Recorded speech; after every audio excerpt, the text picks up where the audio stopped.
After a late night of driving, I began my Oregon adventure at Juntura Hot Spring. I was making great time, and now that I was ahead of schedule, it was time to scrap the itinerary and just do whatever sounded fun.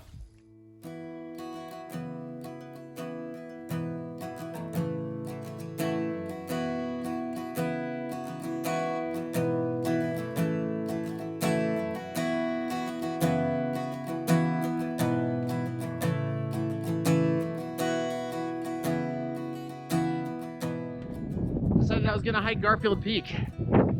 Just made it to the top, 1,000 feet, pretty much straight up. And here's the view. It's my first time seeing it too.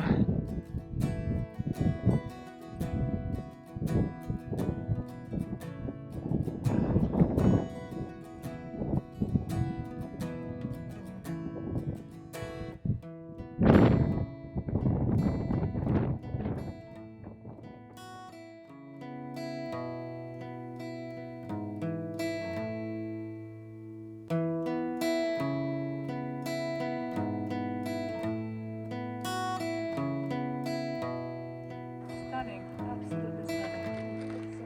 Oh, so beautiful. Crater Lake was absolutely breathtaking. Definitely a place I can't wait to come back to in the future. After a quality night's rest, I headed towards Mount Hood, which looked like it had powdered donuts for breakfast too. Fueled by only the finest road trip snacks, it was time to go hiking. First on the list of shenanigans was Ramona Falls. The waterfall itself was incredible, and I had the pleasure of meeting some of the coolest people here. Shout out to Emily, Kyle, and his wife. It's amazing how well you can get to know a complete stranger on a 3-hour hike.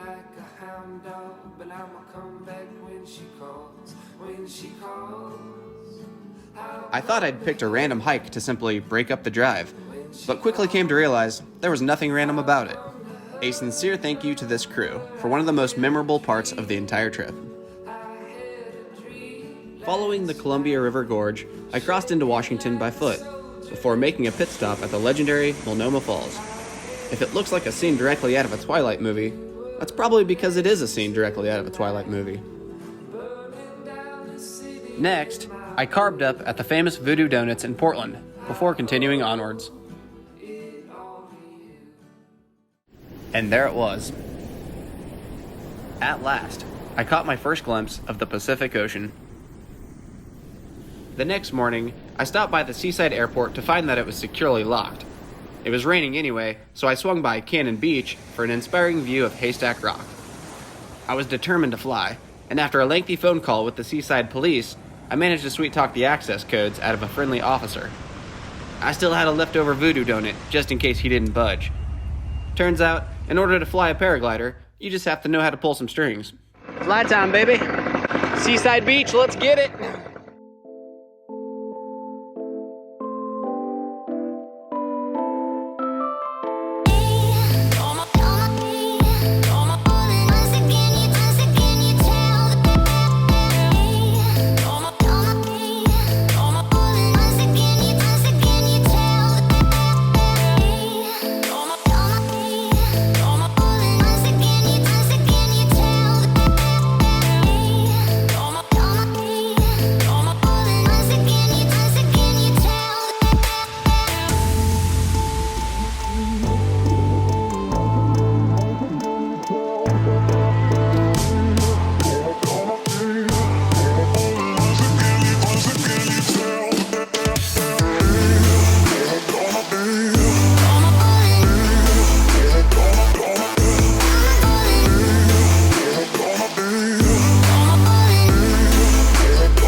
I could have flown up and down that beach all day, but with plenty more beaches to explore and one more flying window to catch later on, I couldn't wait to see what the rest of the coast had in store.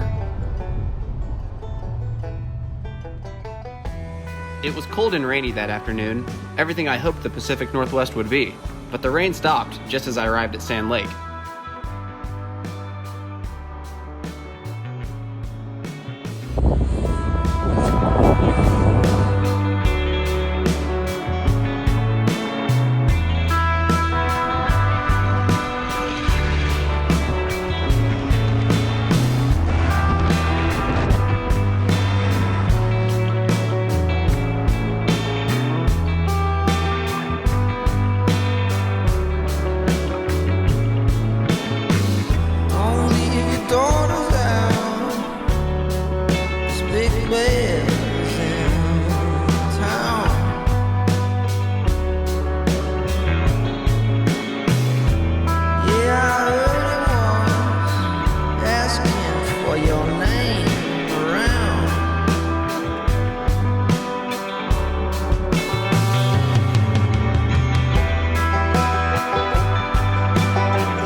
Sand Lake was awesome, and I even had a Polish man send me this clip of myself flying.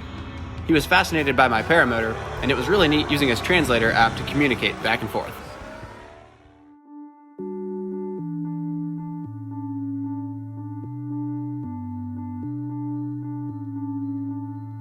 The rest of the day was spent checking out the rugged shoreline. Personally, I'd take these jagged rocks over a sandy beach any day.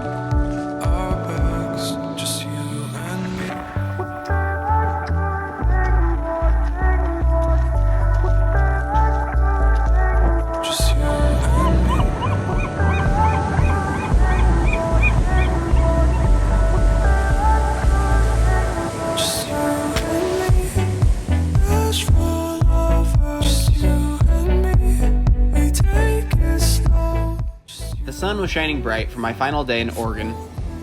I cruised along the Samuel H. Boardman Scenic Corridor, and out of the entire West Coast, I think this may have been my favorite stretch.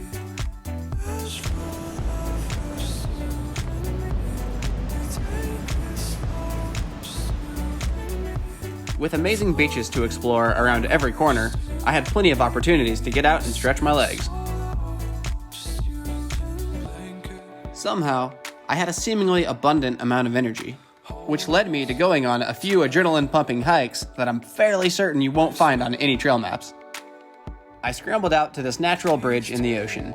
The surrounding sea stacks quickly helped it become my favorite view along the Oregon coast. Overall, Oregon was even better than I could have ever imagined.